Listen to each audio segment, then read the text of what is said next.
ఇది వచ్చేసి నీలపోగుల దర్గా.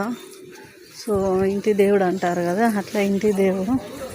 సో అందుకని ఈ దర్గా దగ్గరకు కూడా దర్శనం చేసుకుందాం అనేసి వచ్చినాం అనమాట.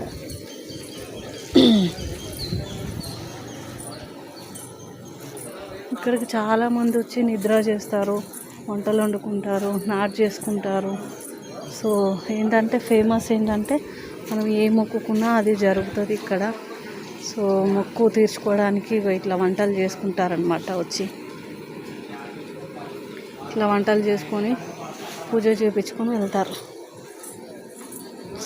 ఏం కోరుకున్నా జరుగుతాయి ఇక్కడ వచ్చేసి. ఇట్లా జెండా కట్టే